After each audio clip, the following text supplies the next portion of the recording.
따라서 해봅시다. 신앙인의 자부심. 신앙인의 자부심. 여러분들은 신앙생활 할 때 자부심을 갖고 계세요? 나 기독교인이라고 하는 것에 대한 무한한 자부심이 여러분에게 있으신가요? 물어보나 마나 대답도 안 하는데. 베스도 총독 앞에 바울이 이제 자기는 이 유대인들에게 끌려가서 예루살렘에서 재판을 받는 것보다 차라리 가이사 앞에 가서 재판을 받겠다 이렇게 요청함으로 베스도의 허락을 받고 이제 가이사 앞에 가기로 모든 것이 정해져 있는 상황이었죠. 그런데 수일이 지나가지고 유대 지역의 당시 분봉왕이었던 아그리빠라고 하는 당시 그 헤롯 집안에서는 마지막 임금입니다. 헤롯 대왕으로부터 시작해가지고 헤롯 아그리빠, 이제 여기는 1세가 있고 여기 등장하는 사람은 헤롯 아그리빠 2세에 해당되는 사람인데, 아그리빠 2세가 이제 베스도 총독에게 안부를 묻고자 방문하는 이런 일이 일어나게 되었어요. 아무래도 분봉왕하고 유대의 왕이라는 얘기죠. 유대 나라의 왕인데 봉해진 왕이라는 거죠. 로마에 의해서 봉해진 왕이 분봉왕인 이 아그리빠라고 하는 왕이 있고, 실제적인 지배는 이제 예를 들어 우리가 일본에 합병됐을 때 고종이 일본 황제가 임명한 일종의 그 분봉왕이라고 볼 수 있는 거죠. 한국을 조선이라고 하는 나라에 다 일본이라고 하는 나라 가운데 있지만 조선 지역에는 고종을 갖다가 일본 사람들의 입장에서 그렇게 볼 것 아니겠어요? 자기네들이 분봉한 왕이다 이 말이죠. 그런 식으로 이제 헤롯이 유대인들 사회를 다스리는 왕으로 이제 세워진 인물이었는데, 그가 이제 총독인 베스도를 문안하기 위해서 왔다는 거예요. 찾아온 거죠. 마치 고종이 일본 총독을 찾아가서 서로 인사 나누는 이런 모습이라고 보면 될 것 같아요. 근데 하여간 그런 식으로 지금 이 헤롯이라고 하는 헤롯 아그리빠라고 하는 왕이 베스도에게 찾아온 겁니다.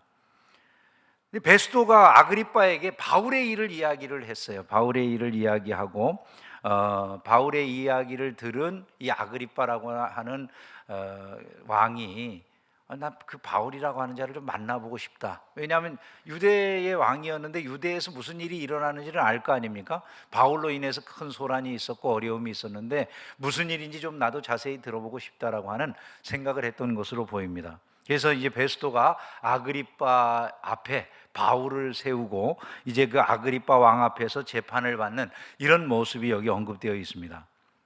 아그리빠 왕은 이제 자기의 누이로 알려져 있는 이 버니게라고 하는 자기 누이와 함께 아주 대단한 위세를 갖추고 여러 사람들 천부장이라든지 다양한 그런 그 군사들 중에 높은 사람들 이런 사람들을 대동하고 접견 장소에 앉아 있었다는 거예요. 재판을 하는 위치에 앉아 있는 거죠. 그리고 그곳에 바울이 끌려 나왔어요.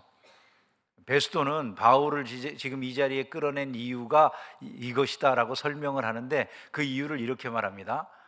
바울이라고 하는 인물에 대해서 유대인들이 다 고소하는데 이 사람 죽여야 될 사람이라고 말합니다. 근데 내가 조사해 보니까 이 사람 죽을 죄는 없어요.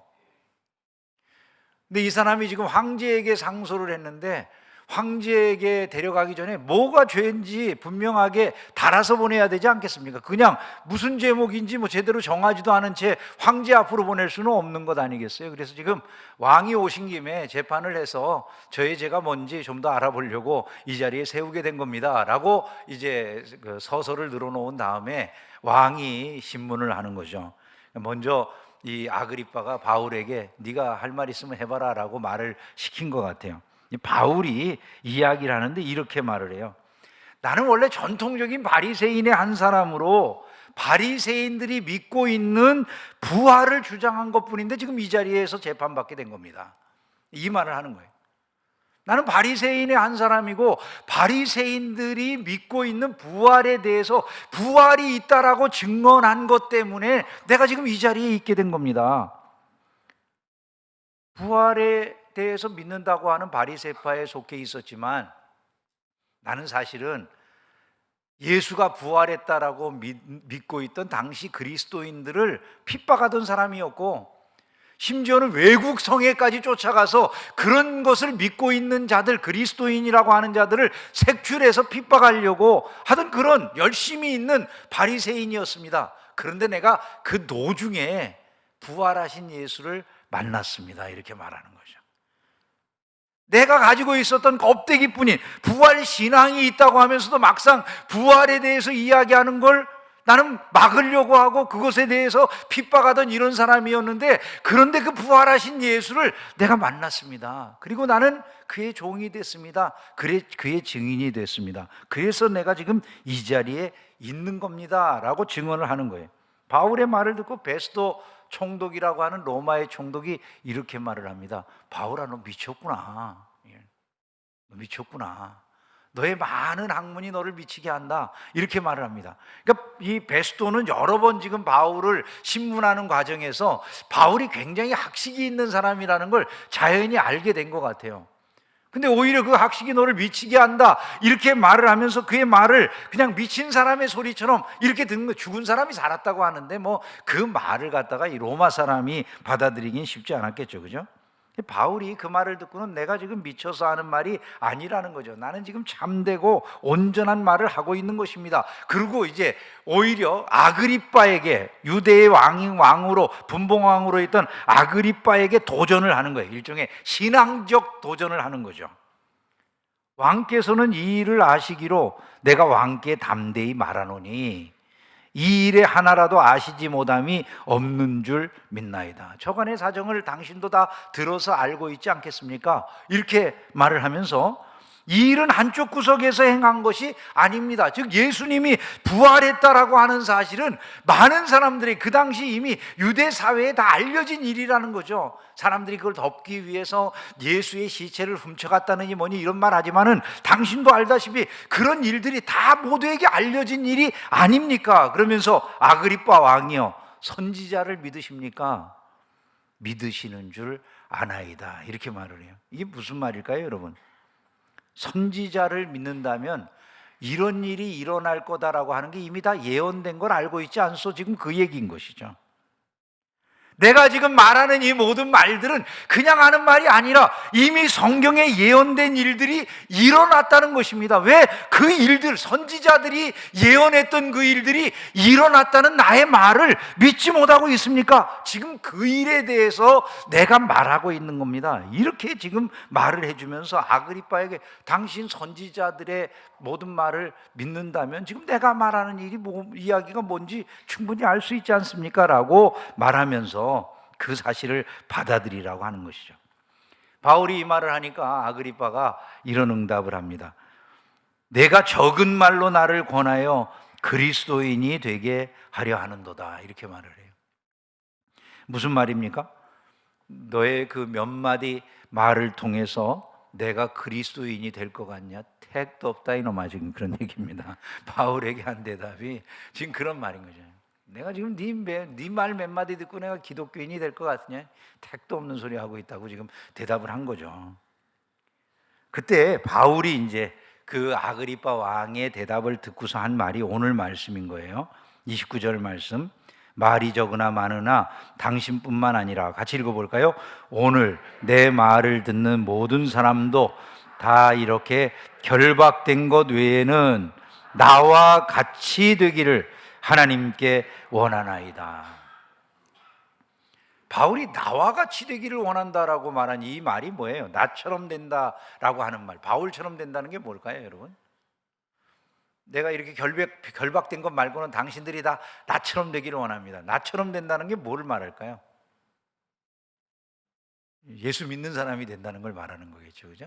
예수 믿는 사람. 왜냐하면 아그리빠가 네가 나를 그 적은 말로 그리스도인이 되게 하려는구나, 그렇게 말을 했잖아요. 그러니까 지금 내가 전한 말을 듣고 당신들이 나처럼 그리스도인이 됐으면 좋겠다, 지금 그 말을 하는 거예요. 바울은 원래 율법주의자죠. 바리새파에서 아주도 특별히 바리새인 중에도 바리새인이라고 이야기될 만큼 그렇게 엄격한 바리새주의를 따르던 사람. 내가 우리 종교의 가장 엄한 바를 따라 바리새인의 생활을 했다, 이렇게 말하지 않습니까? 그런데 그 신앙이 사실은 껍데기뿐이었다는 거죠.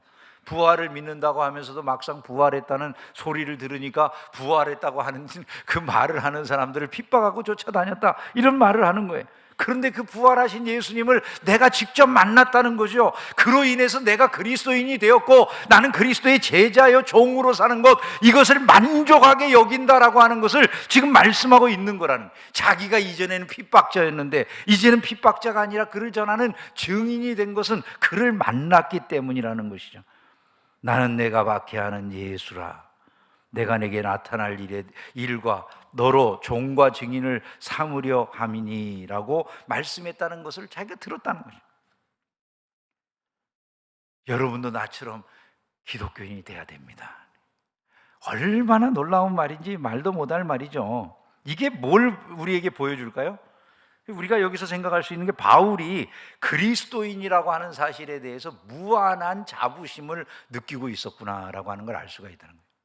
바울이 내가 그 기독교인이라고 하는 것에 얼마만큼의 자부심을 가지고 있는가를 말해주는 거라는 거예요. 사실 생각해 보면 참 이 말이 얼마나 어처구니 없는 말인지를 알 수가 있어요. 이 바울을 재판하는 사람들은 그 시대의 왕이고 그 시대의 총독이에요. 예? 지금의 대통령이라든지 장관하고 비교할 수 있는 인물이 아니에요. 막 생사 여탈권을 다 가지고 마음대로 사람들을 쥐고 펴고 하는 이런 능력을 가진 자들. 요즘으로 비교한다면 뭐 비교할 수 있는 대상이 김정은이 정도나 돼야 될지 몰라요. 그 정도 돼야 뭐 비교할 만한 이런 아주 무서운 인물들이라고 말할 수 있고, 이들이 지금 아주 큰 위엄을 갖추고 와서 앉아 있다, 그렇게 말해요. 아그리빠와 버니게가 크게 위엄을 갖추고 와서 천부장들과 시중에 높은 사람들과 함께 접견 장소에 들어오고, 이렇게 말을 하거든요. 근데 크게 위엄을 갖추고라고 하는 이 말이 헬라 말로는 폴루스 판타시아스라고 돼 있어요. 이 판타지라는 말 여러분 들어보셨죠? 여기서 나온 말인데, 판타시아스라고 하는 요 말은 사실은 뭐 보이기라든지 과시하는 것을 말한다든지 화려한 모양 전시하는 것, 이런 의미들을 가지고 있는 그런 용어입니다. 그러니까 이 당시로 보면 이런 거죠. 여러분, 판타지 소설 그러면 비현실적인 그런 그 세계를 아주 뭐 이상하게 묘사한다든지 전혀 상상을 통해서 묘사하는 이런 걸 판타지 소설이라고 그러죠.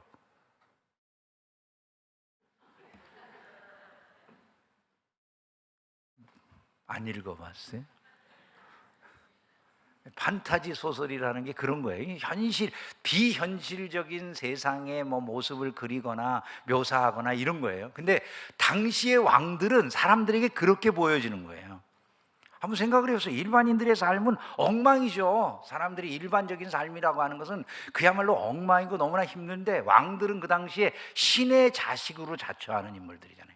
신의 자식으로 자처하는 그런 인물들이 많았기 때문에 차려입은 옷이라든지 이런 것들이 화려하기 짝이 없는 거예요. 남들은 입을 것도 없어가지고 거의 뭐 반 벌거숭이로 살아가는 그때 황제라든지 뭐 높은 왕들이라든지 이런 사람들 금빛 찬란한 옷을 입고 그야말로 사람들이 생각도 못하게 생긴 그런 막 대리석으로 지어진 으리으리한 돌집이라든지 이런 집에 거주하면서 화려한 카펫이 깔려있고 이런 데 거주하는 거예요. 한번 생각을 해보세요. 그런 세계에 어떤 사람이 그냥 평민이 들어갔다고 생각을 해봅시다. 그럼 그 평민이 느끼는 그 세계의 모습이 자기가 살고 있는 일반 세상하고 완전히 괴리된 것처럼 느껴지지 않겠습니까? 판타지적인 세상이 자기 눈앞에 열리는 거죠. 비현실적인 세상이. 그래서 오늘 이렇게 표현이 된 거라고 생각이 됩니다. 너무나 화려하게 장식하고 스스로를 마음껏 과시하면서 전혀 현실 세계에서는 볼 수 없을 것과 같은 그런 모습으로 주변에 있는 모든 사람들을 초라하게 만들어버리는 이런 위엄을 자랑하면서 그 앞에서 재판을 하고 있는 사람들 앞에 바울이 끌려 나왔다는 거예요.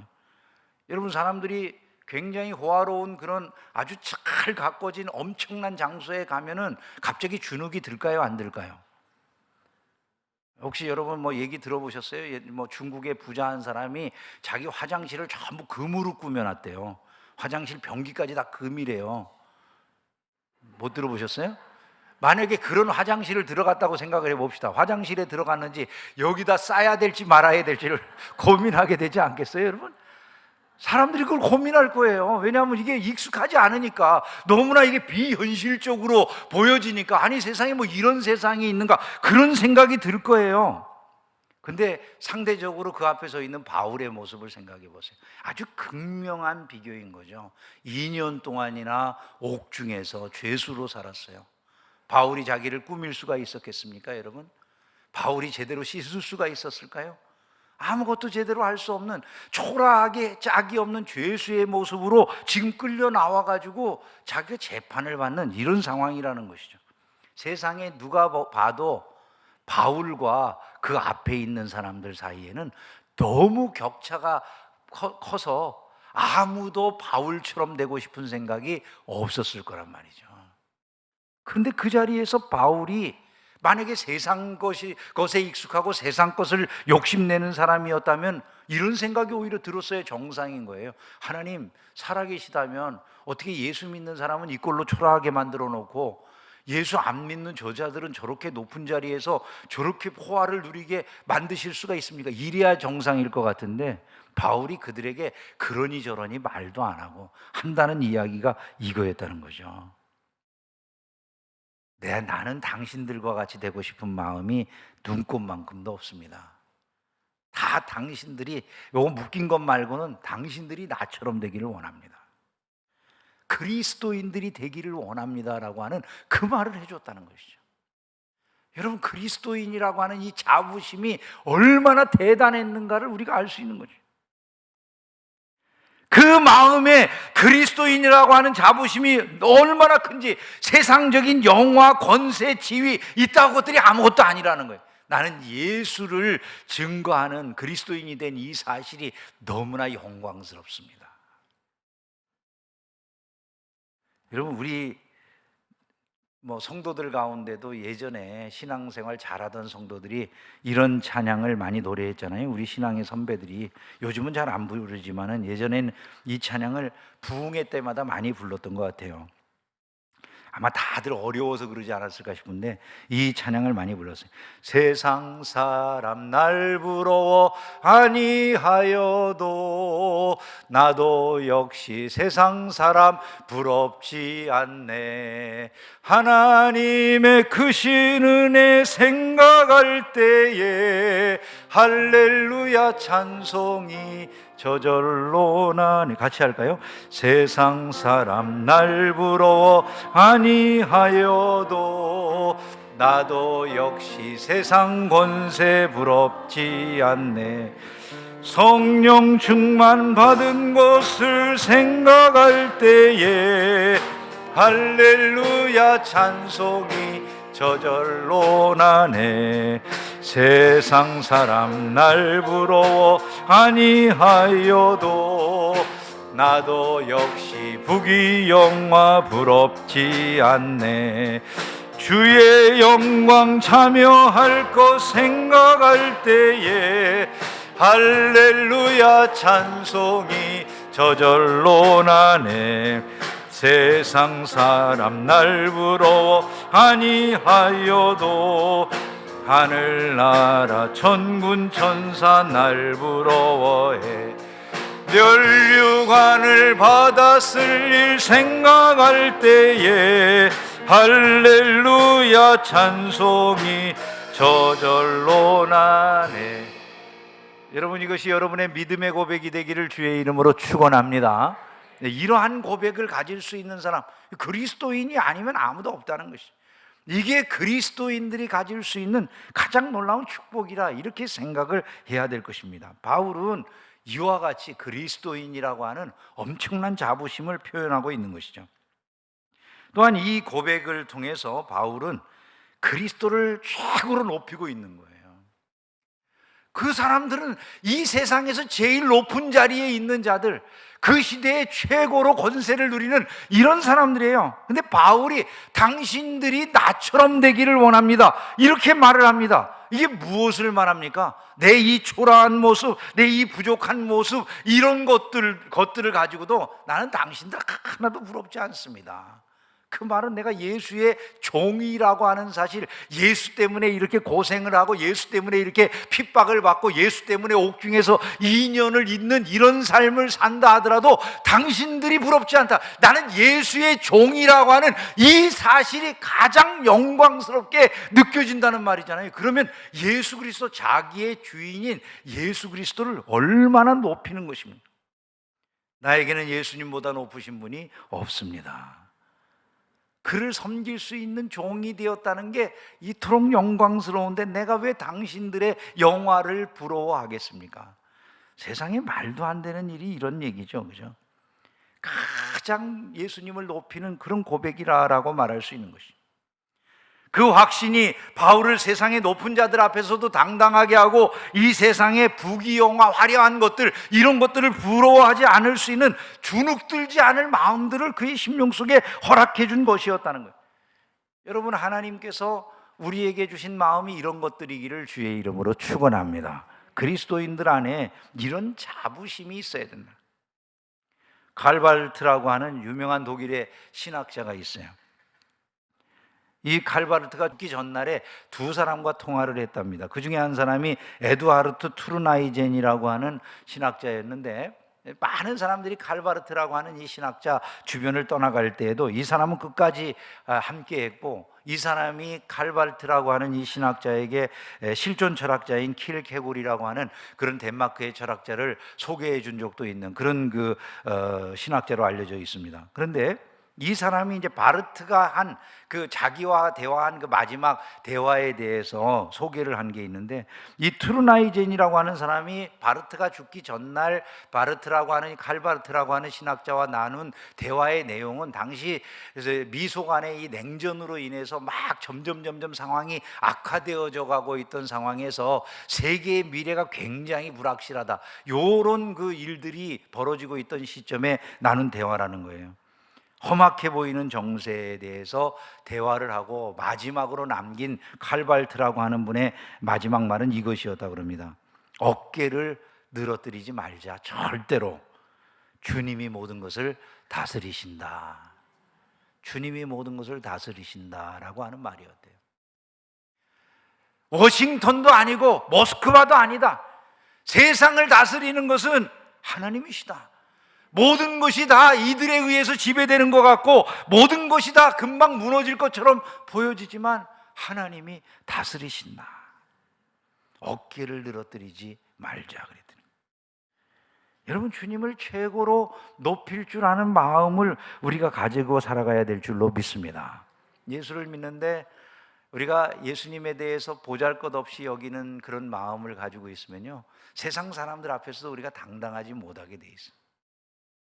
믿음이 얼마나 대단한 것인가, 내가 가지고 있는 믿음이 얼마나 복된 것인가를 알면 세상 사람들 앞에서 우리의 모습이 당당해져요. 저는 예수 믿는 게 그렇게 기가 막히게 좋은 일인지를 잘 몰랐었어요, 사실은요. 제가 그걸 잘 모르는 거를 제가 아주 분명하게 확인했던 날, 그날을 잊어버리지 않아서 제가 자주자주 이야기를 해요. 집사람이 신갈 오거리에서 약국 갈 때, 제가 이 얘기를 여러 번 해서 우리 교인들은 다 아시죠, 그죠? 그 당시에 우리나라 문공부 장관을 지냈던 분이 그 지역에 국회의원 출마를 해가지고 인사하러 다니는 그런 상황이었는데 말이죠. 그냥 국회의원이 표 달라고 온 거잖아요. 여러 사람들, 보좌관들 여러 사람하고 약국에 인사를 하러 들어온 거예요. 근데 저는 세상에 제가 그런 반응을 보이리라는 것을 한 번도 상상해 본 적이 없어요. 근데 나도 모르게 몸이 폴더로 접혀.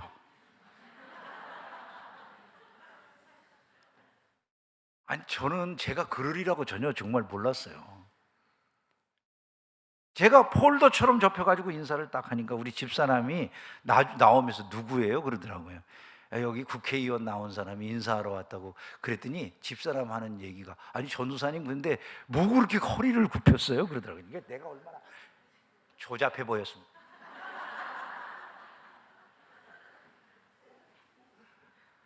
제가 가만히 보니까요, 제가 그만큼 자존감이 낮은 거예요, 스스로. 왜냐하면 내가 되고 싶은 것들이 그런 것이니까. 그 사람들은 그 자리에서 제일 높은 위치에 내가 되고 싶어하는 그 세상적인 욕망의 제일 정점에 있는 사람들이라고 생각되는 사람들이니까 그게 부러운 거죠. 그런 사람이 앞에 나오니까 몸이 90도로 착 구부러지는 거예요. 제가 그때 알았어요. 내가 이렇게 참 찌질한 인간이구나. 언제 없어졌을까요? 그게 여러분. 예. 제가 부름 받은 것을 알고 은혜 받은 이후에, 예? 정말 내가 예수님 전하는 그런 설교자로 부름을 받았구나라고 하는 이 사실을 알고 복음에 대해서 막 눈물을 흘리면서 깨달은 그 이후에 비로소 누구를 만나도 당당한 이런 마음을 갖게 됐어요. 만약에 그러지 않았으면 저는 지금도 그럴는지 모르겠어요. 여러분 혹시 사람들 조금 잘난 사람들 만나면 몸이 폴도처럼 접히시나요? 만약에 그러면 여러분들의 신분을 생각해 보세요. 여러분들이 그리스도인이에요. 그리스도인. 예? 여러분들에게 높은 분은 예수 그리스도 한 분이면 돼요. 그리스도가 우리를 가장 위대한 삶을 살게 하신다는 것을 잊지 않기를 주님의 이름으로 축원합니다. 그분을 알면 세상에 부러운 것이 별로 없어요. 세상에 높은 사람이라고 해도 불쌍하게 보여요. 높은 사람이라고 해도 진실로 그런 마음이 들어요. 예수 안 믿으면 뭐 있는 것처럼 하고 있어도 만나보면 찌질해요. 사실은요. 예수 안 믿는 사람들은 대단한 것처럼 보여도 실상은 찌질해요. 왜? 여기 바라 보이는 세상이 전부잖아요. 삶을 권세 있게 살아가는 길이 예수 믿는 데 있음을 믿으시기를 주의 이름으로 축원합니다. 또한 이 바울의 이 말 속에는요, 정말 가치 있는 것은 영적인 세계에 속한 것이다라고 하는 걸 드러내는 면이 있는 거예요. 사람들이 볼 때 바울은 초라한 죄인인데 그 초라한 죄인이 화려한 판타지 속에서나 볼 수 있을 것 같은 그런 왕과 총독이 있는 그런 자리에서 당신들이 다 나와 같이 되기를 원합니다, 이렇게 말을 했을 때 사람들이 생각할 때 바울은 미친 소리를 하는 거고 진짜 이 시대에 가치 있는 것을 잡은 것은 저 사람들이라고 생각했겠죠. 그죠? 역사가 흘러갔습니다. 세월이 흐른 다음 지금 우리는 무엇을 알고 있습니까? 여러분, 만약에 우리가 그냥 지금 성경에서 말씀하고 있는 아그리빠라든지 아니면 또 이 베스도라든지 이런 인물에 대해서 지금 바울에 껴가지고 언급되는 바가 없다면 지금 아그리빠라든지 베스도를 기억할 사람이 있겠습니까? 바울에게 껴가지고 곁다리로 지금 이 사람들 겨우 이름 한번 언급되는 거잖아요. 그죠? 한번 생각을 해보세요. 당시에는 실제를 붙잡은 사람들이 이 베스도라든지 아니면 이 아그리빠로 보여지지 않았을까요? 그거 사람들이 다 붙잡고 싶은 것, 저거 가지면 뭔가 인생에서 이룬 것처럼 보여지는 그걸로 여겨지지 않았을까 말이죠. 그런데 바울이 붙잡은 것, 바울이 지금 말하는 예수의 이름 같은 것, 그리스도인이라고 살아가는 그 명목뿐인 것처럼 보여지는 그거, 여러분, 바울이 붙잡은 건 허상으로 보여지지 아니했겠냐 그 말이에요. 세월이 흘러간 지금 우리는 아그리빠도 베스도도 별로 기억하지 않아요. 바울만 기억해요. 누가 붙잡은 게 실상이고 누가 붙잡은 게 허상입니까, 여러분? 이것이 역사를 통해서 이미 증거되어졌고 우리는 그것을 너무나도 잘 알고 있는 사람들이 되었다 그 말이에요. 영적으로 보면 모든 것이 달라 보이는 것이죠. 바울은 영적인 가치를 추구했는데 이 사람들은 세상적인 가치를 추구하는 그런 사람들이었어요. 세상적인 가치는 눈에 보이는데 실제는 그것들은 허상이라는 거예요. 눈에 보이지 않는 것 같은데 그 부활하신 예수님을 따랐던 그의 자취만 남는 실체가 된다는 것이죠. 저와 여러분들이 영적으로 봐야 될 이유가 여기에 있다는 것을 기억하시기를 주의 이름으로 축원합니다. 벨릭스에게 의와 회개를 주장하면서 그렇지 아니하면 심판이 있다는 사실을 바울이 설명했을 때 벨릭스는 두려워했지만 결국 세상적인 것 붙잡느라고, 그 허상을 붙잡느라고 회개하고 주님의 품에 나오지를 못해요. 오늘날 이 시대의 모습은 어떤 것 같으세요, 여러분? 사람들이 부러워하는 것이 무엇일까요? 저와 여러분들이 세상을 부러워하면 그만큼 주님을 초라하게 만드는 것이다라는 사실을 잊지 않기를 주의 이름으로 축원합니다. 만약에 저와 여러분들이 세상을 부러워하면 우리가 세상을 부러워하는 그만큼 주님을 우리가 자기도 모르는 사이에 초라하게 만드는 것이다 그 말이에요. 우리가 세상을 부러워하지 아니하면 그만큼 바울처럼 주님을 영화롭게 하는 것이 된다는 이 사실을 잊지 않기를 주의 이름으로 축원합니다. 저는 바울이 마지막에 하나님 앞에서 원하나이다 이 말을 한 걸 보면서 참 기가 막히다라는 생각을 했어요. 당신들이 나와 같이 되기를 하나님 앞에서 원하나이다. 이 말은 내가 이거 진짜로 하는 말이라는 이야기도 되겠지만 저는 그 순간에 바울이 이런 일을 하고 있었다는 것이 생각이 되는 거예요. 바울이 그들을 위해서 기도하고 있었다는 것이죠. 하나님 앞에서 당신들이 나처럼 되기를 하나님 앞에서 원한다. 그 짧은 시간 바울은 그들이 얼마나 불쌍한 영혼을 가지고 있는 자들인지, 자기네들이 위상은 그 겉모습은 그럴듯해 보이고 지금은 바울 앞에서 바울을 신문하는 듯이 위세를 갖추고 있지만 실상은 멸망의 길에 접어들어 있는 불쌍한 영혼이라는 사실을 알고 그들을 위해서 기도하는 것이다. 세상 사람들은 바울이 불쌍하고 그들이 불쌍하다고 생각하고 있었을 텐데 바울은 내가 불쌍한 게 아니고 당신들이 불쌍한 사람들입니다. 날 걱정할 게 아니라 당신들을 걱정해야 될 것입니다. 그리고 지금 우리는 분명히 아는 것이죠. 그 바울이 옳았다는 거예요. 오늘 이 말씀을 저는 이렇게 맺고 싶어요. 바울이 지금 이 말씀을 통해서 우리에게도 도전하고 있다는 것이죠. 바울이 이 말씀을 통해서 우리에게도 도전하고 있다. 우리에게 이렇게 묻고 있다고 생각들지 않으십니까? 여러분도 나처럼 그리스도인이라는 사실에 대해서 이와 같은 자부심을 가지고 계십니까? 여러분도 나처럼 예수 그리스도를 가장 높이는 삶을 살고 계십니까? 여러분도 나처럼 영적인 가치를 보고 알고 따르는 자들이 되어 있습니까? 바울의 이 질문에 대해서 저와 여러분의 대답은 무엇일까요? 저와 여러분의 대답이 그렇습니다. 우리도 당신처럼 예수 그리스도를 믿는 그리스도인이라는 사실에 대해서 무한한 자부심을 가지고 있고 그리스도를 가장 높게 생각하고 영적인 세계를 바라보면서 살아가고 있습니다. 이것이 저와 여러분의 대답이 되기를 주의 이름으로 축원합니다.